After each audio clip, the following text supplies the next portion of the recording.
Olá a todos, sejam muito bem-vindos ao Liberum Intelligence, um videocast da Liberum Ratings.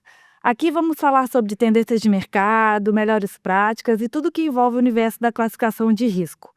Também vamos discutir cases que podem ser interessantes para o seu negócio. Nesse episódio de estreia, vamos falar, obviamente, sobre a classificação de risco, seus efeitos práticos. E teremos a participação do Décio Batista, sócio fundador da Liberum Ratings, e do Eduardo Rotuno, sócio do Grupo RDF de Porto Alegre. Eu sou Juliana Schincariol, jornalista especializada em mercado de capitais e sócia da Ânima Comunicação e Governança, e vou conduzir essa conversa. Então, para começar, gostaria de dar boas-vindas ao Décio, ao Eduardo, agradecer a participação de vocês aí, e acho que vai ser muito inspirador aí, e produtivo, né, para todo mundo que tem interesse nesse assunto, né. Então, assim, primeira pergunta, né, vamos começar do básico, Décio, eu acho que estamos no primeiro episódio, acho que seria interessante falar um pouco sobre a classificação de risco, né, e a importância aí que esse instrumento tem para o mercado. Obrigado, Juliana, pela sua participação, por estar aqui conosco, ao Eduardo também, e a todos aqueles que irão nos assistir. Muito obrigado a todos. Eh, o rating, ele é uma ferramenta que auxilia os investidores na tomada de decisão quando investir ou não em um determinado ativo.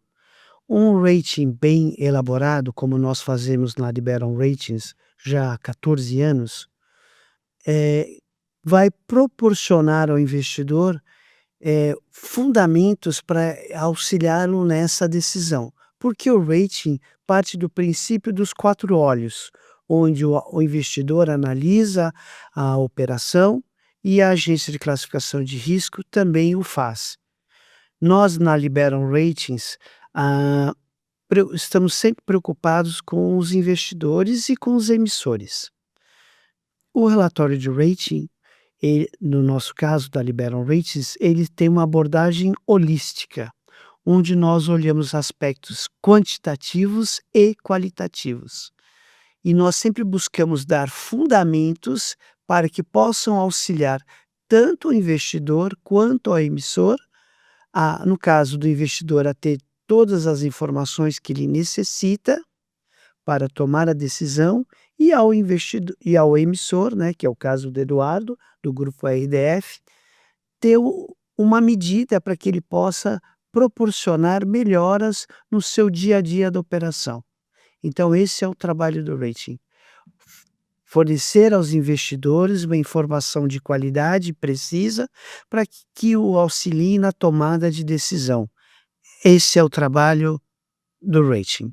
E a ideia é que tenha um acompanhamento, né, Décio, assim, para você entender como é que vai ser a evolução aí do negócio e do rating, né. Pode falar um pouquinho quando um rating é reanalisado, reavaliado, como é que são, os quesitos, analisados aí para ter essa elevação ou até o downgrade também do rating, né, que pode acontecer. Sem dúvida. Juliana, muito obrigado pela pergunta, uma pergunta muito bacana, e a gente aproveitar esse primeiro episódio do Liberum Intelligence para deixar isso bastante claro para os investidores e os emissores. Na Liberum Ratings, nós investimos em tecnologia desde o nosso início, né, e nós nos utilizamos de uma ferramenta que nós desenvolvemos, que é o Liberum Science. Então, na Liberum Ratings, nós acompanhamos todos os fundos mensalmente, de uma forma automática, e nós recebemos as informações dos administradores e calculamos 54 indicadores diferentes todos os meses. Ou seja, na Liberum Ratings, eh, todos os FDICs são acompanhados mensalmente.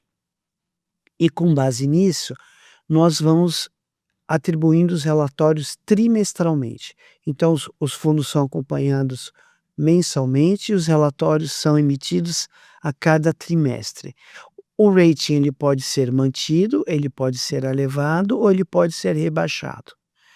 Então nós temos uma preocupação muito grande em fazer esse monitoramento mensal, porque no caso dos FDICs de recebíveis comerciais, que é no caso do grupo RDF, o prazo médio das carteiras, eles são muito baixos, né, em torno de 45 dias. Então, quando nós pensamos que o monitoramento ocorre a cada 90 dias, então em um trimestre a carteira rodou 2 vezes.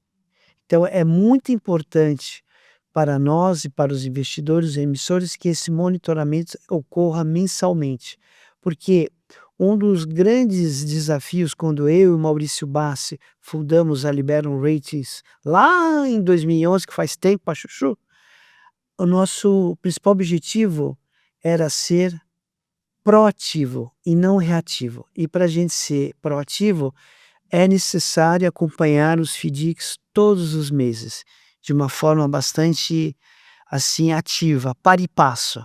Então a gente está sempre acompanhando os FDICs. E o CDIX é a especialização da Liberum, né? A Libero é especializada em FDICs porque, na realidade, quando nós fundamos a empresa em 2011, nós percebemos uma grande ineficiência dos nossos concorrentes neste mercado.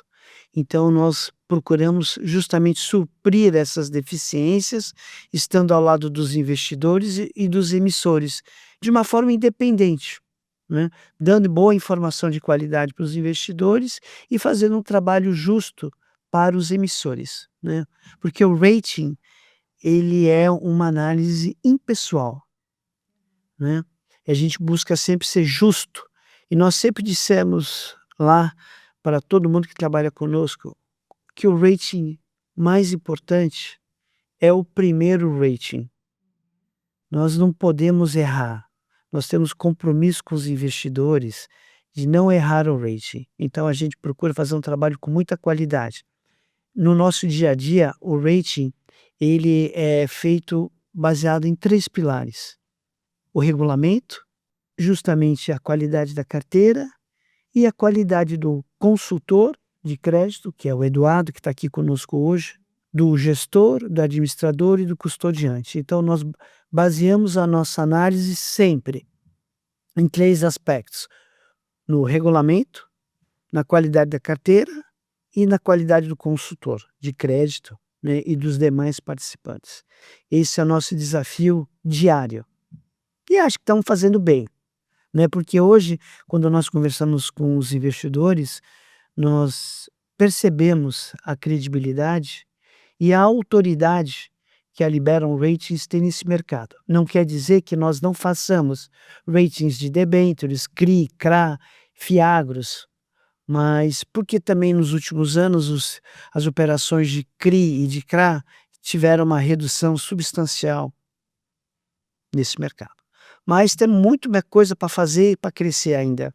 E falando um pouquinho sobre o grupo RDF, né, o FDIC RDF, né, você pode contar um pouquinho a história, do FDIC, Eduardo, e como é que vocês chegaram até aqui, né, porque é uma história já de mais de uma década, né, assim, Com se puder certeza, resumir um com pouco aí certeza. que foram esses últimos 10 anos. Primeiramente, queria agradecer o convite da Juliana e do Décio de estar aqui participando desse primeiro episódio, né? E é uma relação realmente de mais de uma década já com a Liberum Ratings, com o Décio, né?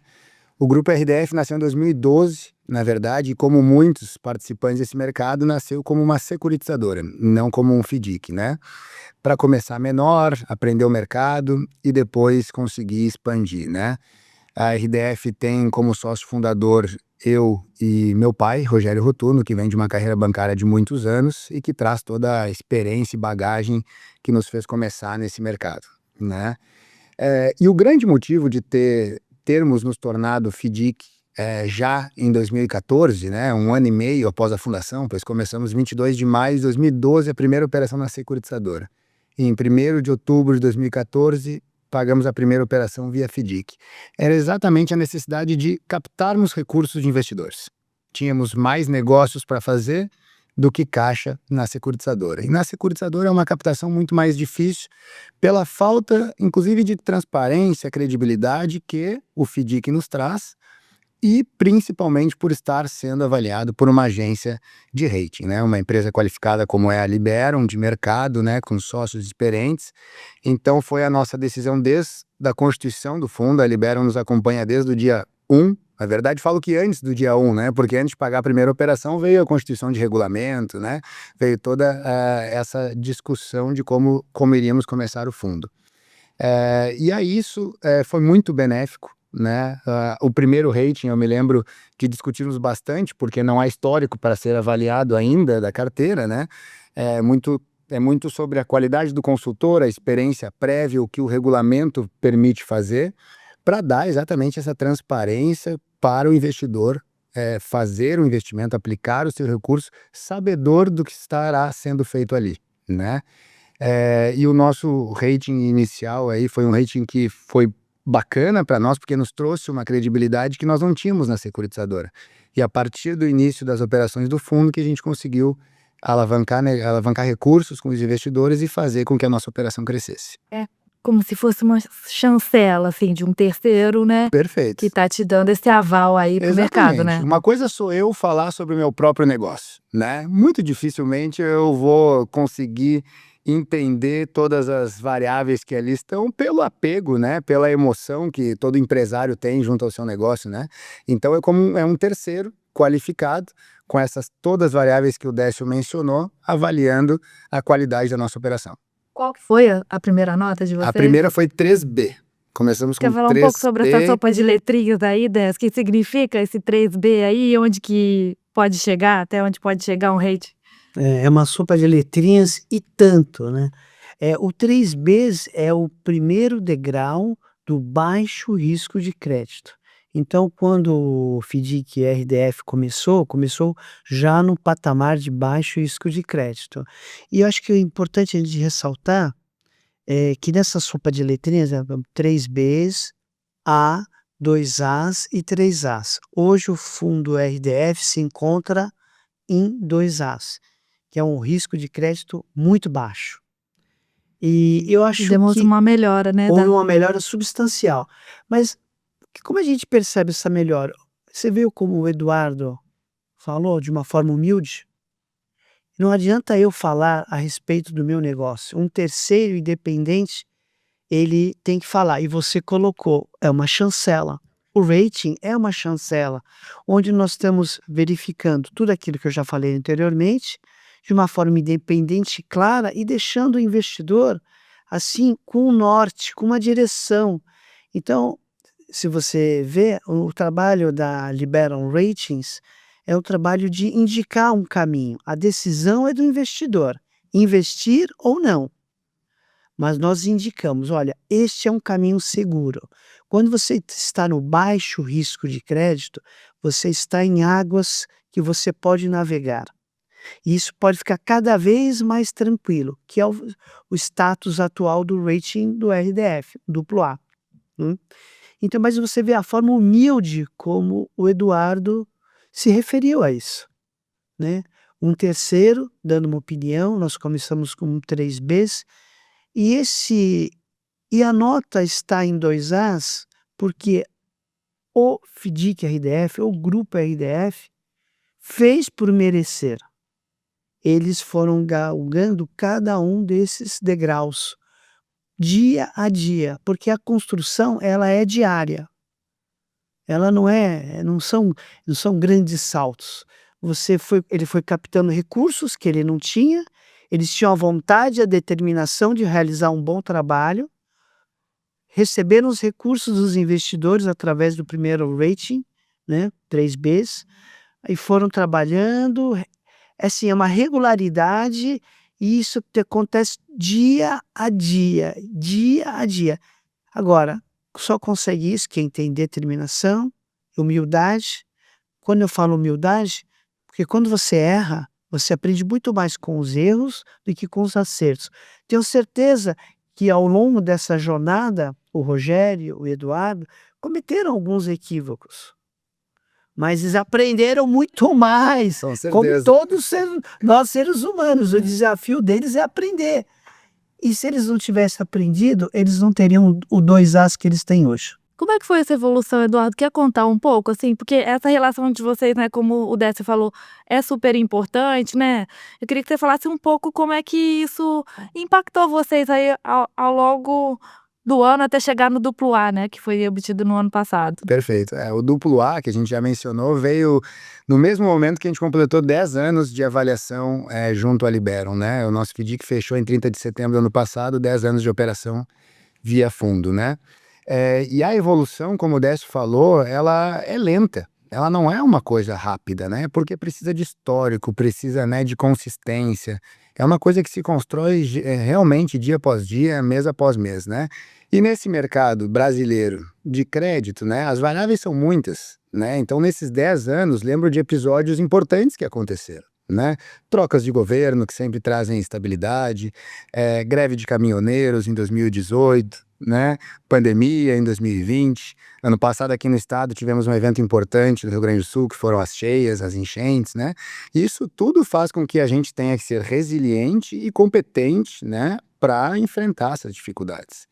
Então, ao longo de todos esses 10 anos, houveram aí as elevações dos ratings, chegando no A, começou como 3B, depois foi A e finalmente em A, né? Obviamente com as variáveis de positivo e negativo que indicam aí a tendência, né? Mas o que eu mais entendo que faz diferença para essa consistência de trabalho é a dedicação, é analisar os erros, como o Décio falou, principalmente, né? Avaliar as vitórias é muito fácil, né? Todos comemoramos, nos abraçamos, comemoramos um ano bom, mas quando erramos? O que erramos, por que erramos e como não erramos novamente este mesmo erro, né? Acho que essa é fundamental, essa análise, a gente fala isso diariamente com a equipe. Errar, vamos continuar errando, mas vamos tentar errar erros novos, vamos tentar não repetir aquilo que nos fez chegar naquele erro, né? E nesses 10 anos, fora toda a análise técnica que a Liberum faz, né, respeitando a distância que ela precisa manter de análise dos números, né? A relação com uma empresa que avalia tantos FDICs também nos traz um algo a mais, que é uma conversa, né, que é uma sensibilidade de estar olhando o mercado como um todo. Eu falo que eu olho uma árvore da floresta, né, e a Liberum consegue olhar a floresta inteira. Inclusive foi citado o Libero Science no início, né, que tem esse acompanhamento de todos os FDICs que a Liberum avalia. Isso é uma ferramenta muito interessante, porque a gente consegue se situar aonde eu estou dentro desse universo, que a Liberum hoje é líder nesse mercado de FDICs, né, multicedente, multisacado, aonde eu estou posicionado. Isso me traz também uma noção, né, da importância que o grupo vem atingindo, crescendo, é mandatório crescer nesse nosso negócio, mas é preciso crescer com consistência, com qualidade. A gente nunca quis crescer rápido demais, né? Crescer devagar nos faz ter exatamente essa credibilidade que hoje a gente conquistou com os investidores. Exato, consistência de mês após mês, ano após ano, entregando índices melhores. Falamos aqui de regulamento, né? Quando tu constitui o fundo, tu elabora um regulamento com a forma que você pensa que vai se adequar às operações que você vai trazer para dentro do fundo. E ao longo do caminho você percebe algumas coisas que precisam mudar.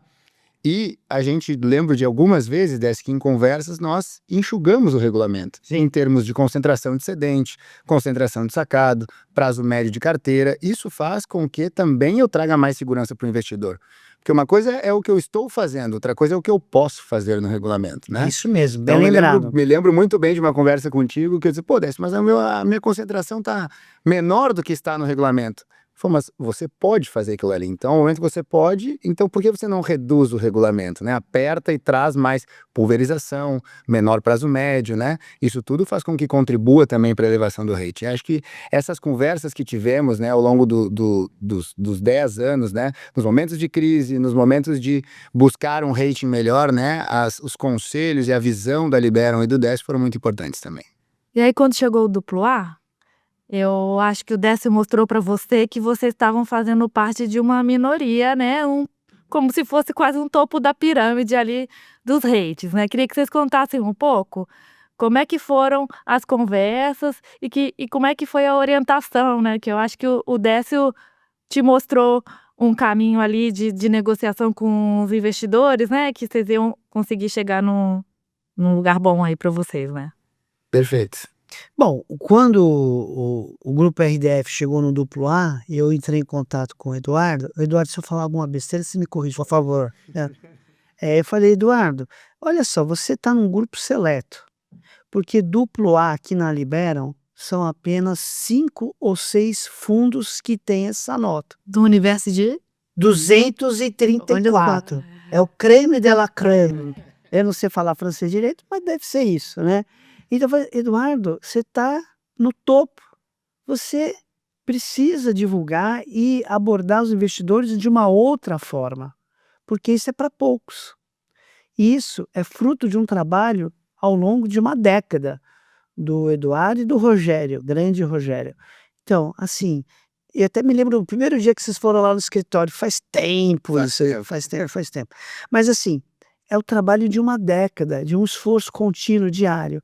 Você tem que falar com os investidores. Aí até no dia eu dei um print do Liberum Science, falei para o Eduardo, ó, você pega esses prints e converse com os investidores e procura chamá-los para uma conversa, porque nesse nível de risco que você se encontra, o duplo A, você pode pagar um juros menor, porque o rating, ele é uma excelente ferramenta para os dois lados, para o emissor melhorar o seu trabalho quando é necessário, e para o investidor ter segurança na decisão do investimento. E foi isso que ele fez, chamou os investidores para uma conversa, aí ele vai contar agora o resto, eu não vou me falar. Perfeito, foi exatamente isso que aconteceu, porque o rating, como a gente falou, é uma construção demorada, né? A elevação dele, né? E precisa de todas essas variáveis que a gente comentou.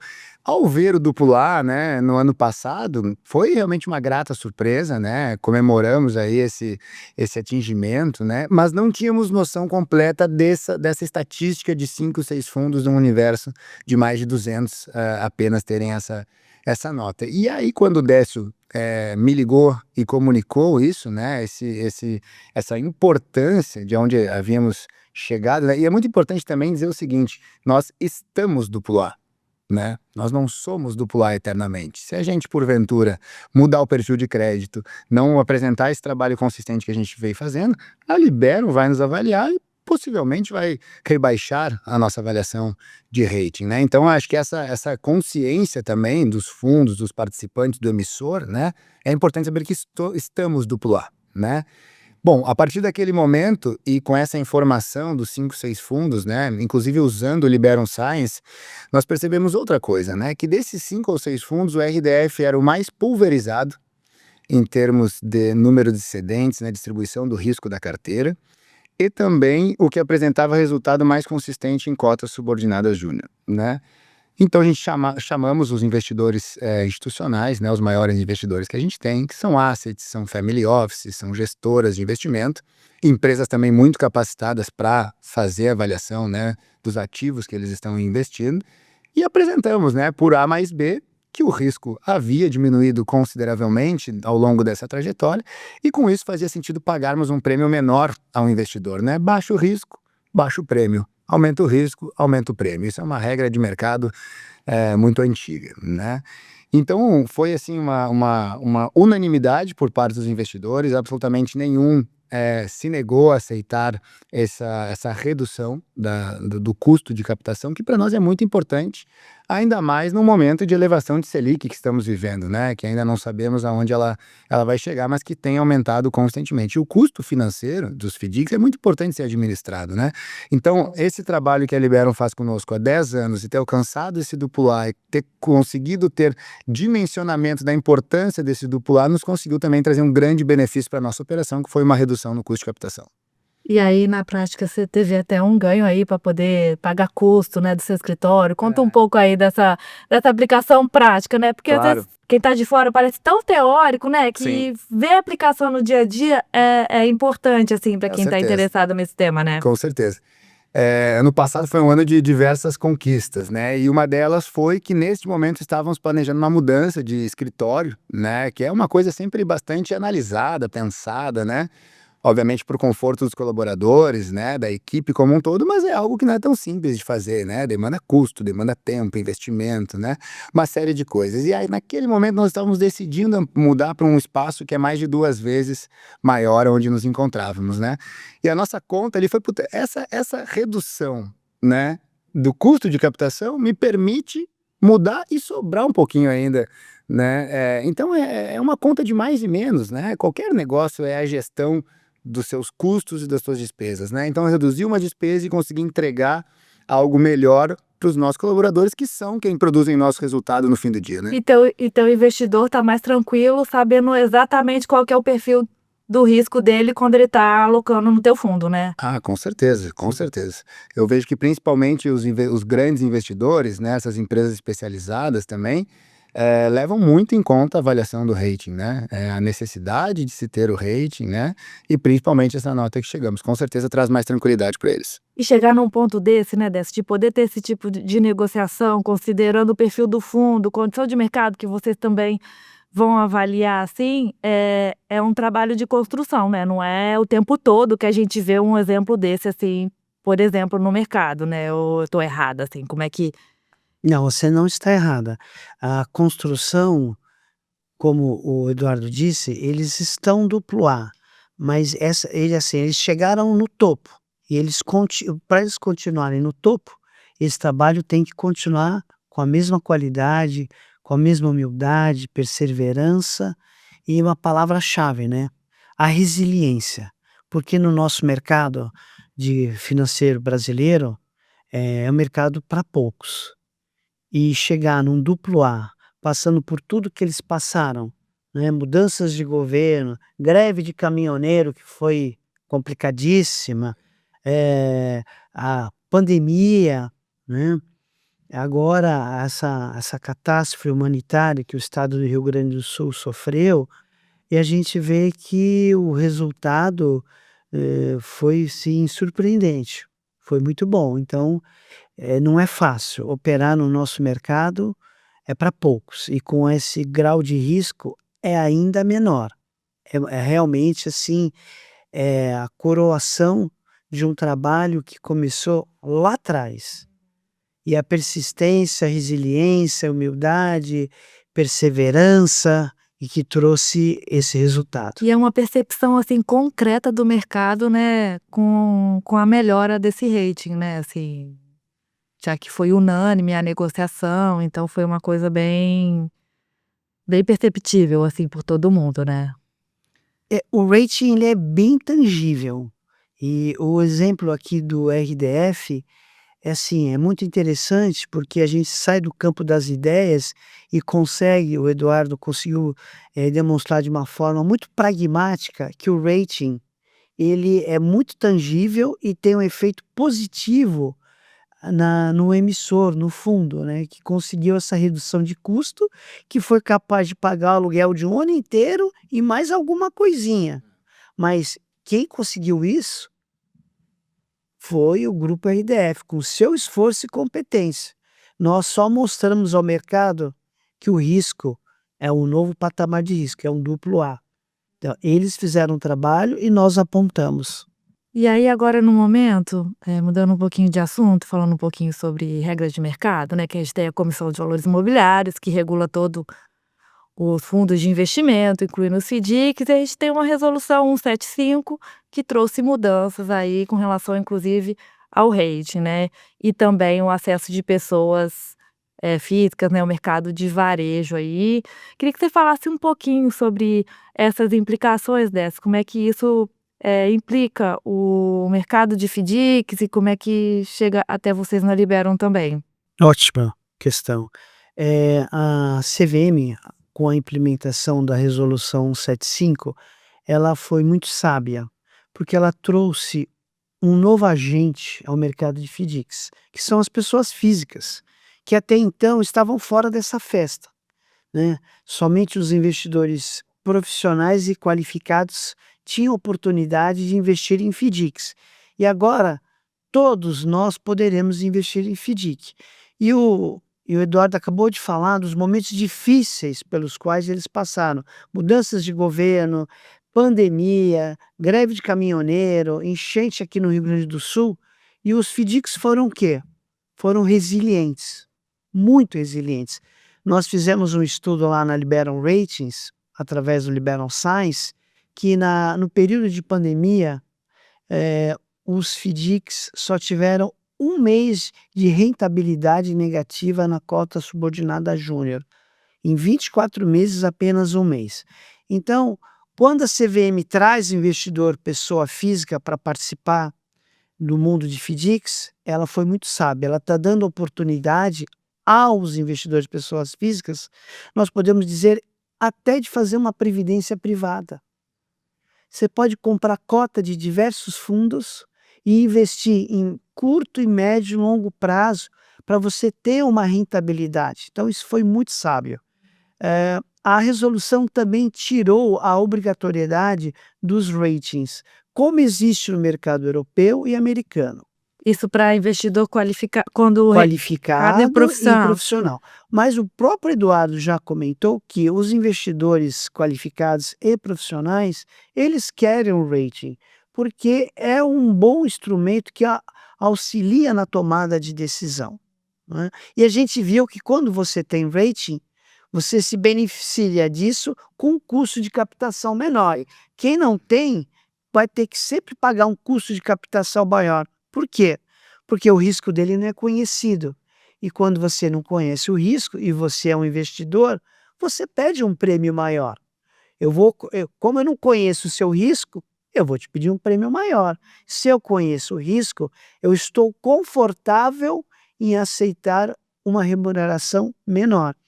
Então, mesmo a CVM tendo tirado a obrigatoriedade, os investidores profissionais qualificados continuam solicitando. E para os investidores pessoas físicas, é necessário ter, é obrigatório. No caso do Eduardo, ele já está preparado para navegar nesse novo mundo. Sim. Ele Ele pode já tem navegar, diferencial já de cara, já né? está com duplo A, então ele já pode acessar diretamente as pessoas físicas, que naturalmente vai ocorrer. Inicialmente através de fundos, mas gradualmente nós podemos fazer aqui um paralelo da chegada da pessoa física no mundo de FDICs, como aconteceu nos fundos imobiliários. Começa lentamente, vai devagarzinho, de repente, uma explosão. Vai ser igual, não tenho dúvida. Só que nos Estados Unidos e principalmente na Europa, o rating já não é obrigatório há muito tempo. Porém, culturalmente, os investidores europeus e americanos pedem não um rating, eles pedem 2 ratings. De 2 agências diferentes. Inclusive, quando nós olhamos a regulamentação da ESMA, é claro e notório, está expresso na regulamentação da ESMA, que é o órgão da Comunidade Europeia que regulamenta todas as CVMs de cada um dos 28 países associados, né? Membros, digo. Diz o seguinte: o rating não é obrigatório, mas 3 ou 4 parágrafos abaixo, a própria regulamentação diz que é uma boa prática de governança ter rating. Então a gente vê que no hemisfério norte, que é onde estão os países desenvolvidos, a maioria deles, o rating já não é obrigatório faz algum tempo, e mesmo assim o mercado pede 2 ratings. Então, assim, por que o mercado pede 2 ratings? E por que os emissores fazem isso? Porque tanto o investidor quanto o emissor já percebeu que é um ganha-ganha. Se eu sou emissor e eu tenho rating, e eu tenho um bom rating, eu vou ter um custo de captação menor. Se eu sou emissor e eu tenho rating, eu sei aonde eu estou entrando. Eu não estou cego, eu tenho um norte, eu tenho uma direção. Então, é o mercado que ganha. Como o Eduardo acabou de falar, risco maior, o custo de captação é maior. E quando o risco é menor, o custo de captação é menor. E existem investidores para todos os níveis de risco, todos. E cada emissor precisa encontrar o seu nicho de atuação. Às vezes mais arriscado, às vezes menos arriscado. E no caso aqui do Eduardo, é um baixíssimo risco de crédito. Então, ele vai atrair investidores que vão exigir um prêmio menor de captação, então ele vai ter o custo de captação dele mais controlado, e no momento de uma taxa básica de juros tão elevada, que aliás podemos até fazer um outro programa só para falar da taxa básica de juros, porque ela não pode ser tão elevada por tanto tempo, ela traz efeitos perversos, mas vamos deixar para o próximo episódio, tá? O que acontece? Você, uma taxa básica de juros tão elevada, você precisa ter um controle dos seus custos, principalmente de captação, que é o mais relevante, muito bem ajustado para passar por esse momento. E eu acho o seguinte, Décio, quando a CVM está colocando essas normas novas, né? Tanto o rating obrigatório para o FDIC voltado para pessoa física, o investidor de varejo, e o rating voluntário para o investidor profissional qualificado, é uma evolução do mercado, né? Sim, sem E dúvida. quem mantém essa prática, ou vai adotar essa prática lá na frente, além de ser uma boa prática, né? Uma governança, mostra uma governança, tá saindo na frente também, né. Queria saber como é que vai ser com vocês, Eduardo, agora que você até já falou, né, a maioria dos seus investidores são profissionais qualificados, o Décio até comentou que essa questão da pessoa física pode ser uma coisa natural, queria entender se vocês já estão estudando isso, e como é que vai ficar a questão do rating. Perfeito. Eu acho que no início do nosso bate-papo aqui nós falamos que o rating chancela, né, as operações analisadas, né. E tem outra palavra que eu acho que é essencial aqui nesse nosso debate, que é a transparência, né. Eu me pergunto por que não continuar fazendo rating, né. Penso que talvez alguém se questione: será que o custo vale a pena? Talvez alguém se questione sobre isso, né. E vale a pena? Com certeza vale a pena, né, porque não dá para se olhar sob o prisma de custo e sim sob o prisma de investimento, né. Isso me traz retornos, muito maiores do que o custo que a Liberum tem, obviamente, né. Isso permite com que o investidor tenha tranquilidade de saber que ele está investindo o seu recurso exatamente naquilo que uma empresa terceirizada, independente, qualificada, está analisando e trazendo de dados, né. Então, na nossa parte, na RDF, o rating continuará sendo feito da mesma maneira que é. Eu acho que é um grande avanço, sim, o investimento, a possibilidade das pessoas físicas acessarem os FDICs, né? Acho que é um trabalho gradual, mas vejo da mesma forma que vejo quando a gente analisa os cedentes. É uma pulverização também da parte da captação, né? Interessante. E acho que é um produto, né? É uma classe de fundo de investimentos que traz hoje já um histórico consistente de ter passado por esses momentos difíceis, né, a resiliência que nós citamos, e também permite que o investidor alcance uma rentabilidade média na sua carteira de investimentos interessante, com uma segurança também interessante, né. Afinal, as cotas subordinadas júnior vão garantir sempre as cotas sêniores, né. Então, me corrija se eu estou errado, dessa alguma outra tipo de fundos de investimento, uma classe garante a outra, Não. né. Então, assim, é um produto que estava na hora de chegar para a pessoa física e acho que vai ser um grande avanço. Não, essa resiliência dos FDICs é impressionante, porque nós já vimos ao longo de todos isso que nós já vivemos, tanto o Eduardo quanto nós, que o FDIC é um ativo muito resiliente. Ao longo de todos esses anos de experiência, a gente vê que ele suporta momentos muito duros. Não existe um stress test maior do que foi a pandemia do Covid-19. E em 24 meses de pandemia, nós tivemos um único mês com E por que rentabilidade que é mais negativa, resiliente, Décio? porque ele tem o que o Eduardo acabou de falar com sabedoria. Ele tem uma estrutura de subordinação, né, de cotas que, por exemplo, a cota júnior é a cota que segura o primeiro impacto, a primeira perda. Então, aí depois você tem a cota mezanino para ser impactada e por último a cota sênior. Então ele tem uma estrutura capaz de absorver os impactos, né, como um amortecedor de um carro quando passa num buraco, ele absorve a maior parte do choque. Então as cotas subordinadas estão lá.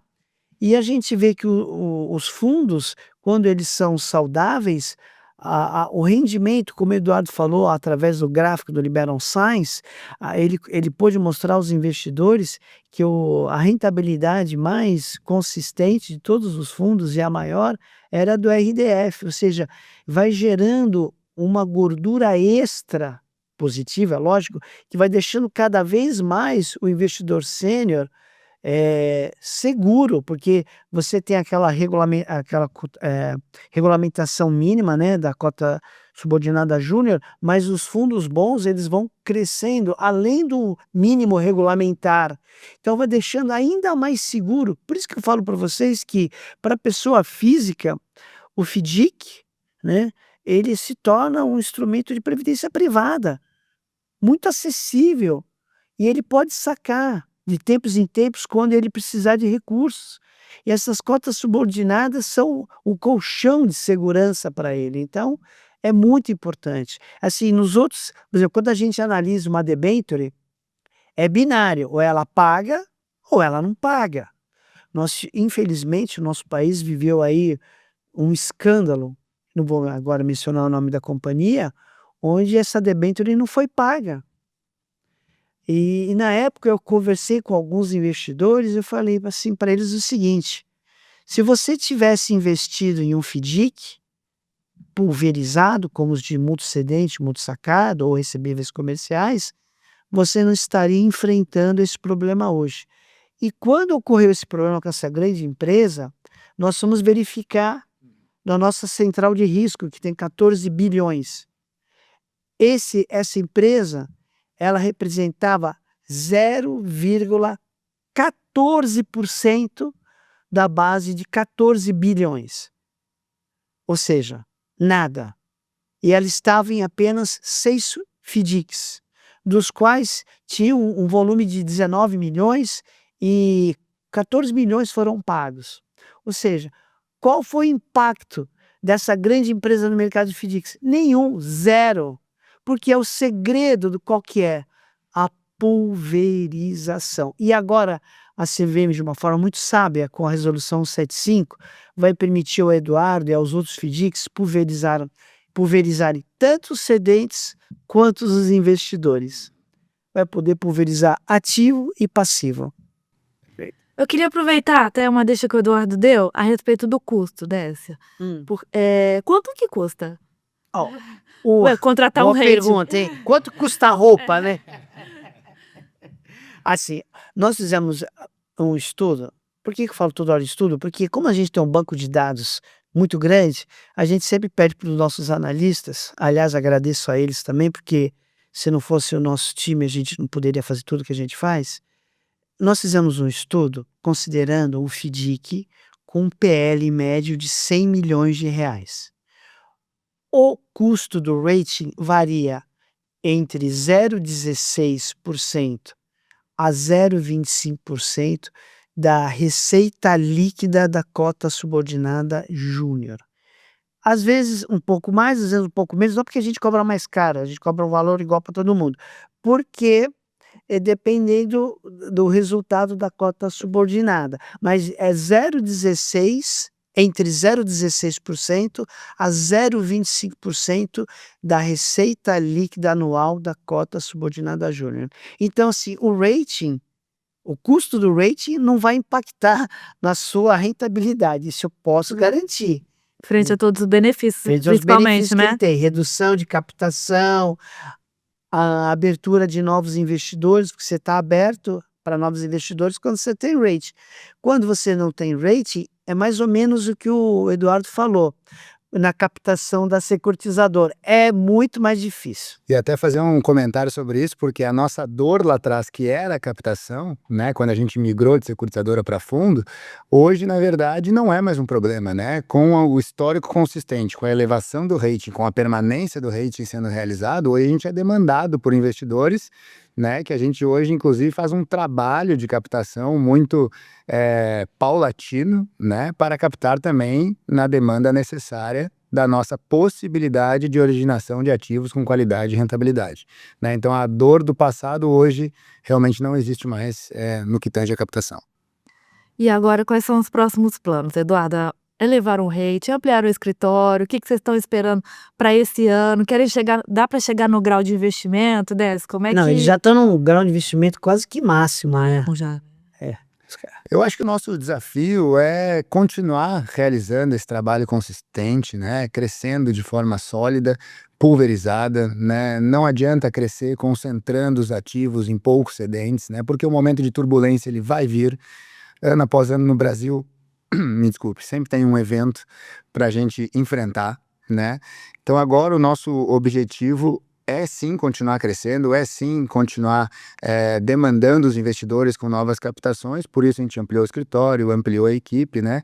E o fundo que lá atrás, né, em outubro de 2014, iniciou na casa de 5 milhões de PL, que na época era bastante baixo até para iniciar um FDIC, mas nós tínhamos convicção que conseguiríamos alavancá-lo através da captação, né?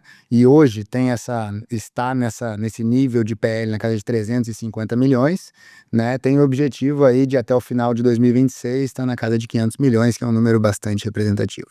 Bom, eu acho que a gente já está se encaminhando para um final, né, assim, o assunto não se esgota, né, apesar do tempo se esgotar, né, Décio, Eduardo. Vocês falaram bastante sobre as lições aprendidas, né, como é que, o mercado pode se beneficiar dos ratings, assim, mas eu, queria que vocês deixassem uma mensagem aí para outras empresas, outros fundos, emissores aí que buscam uma classificação de risco, que estão pensando sobre o assunto, que mensagem que vocês gostariam de deixar?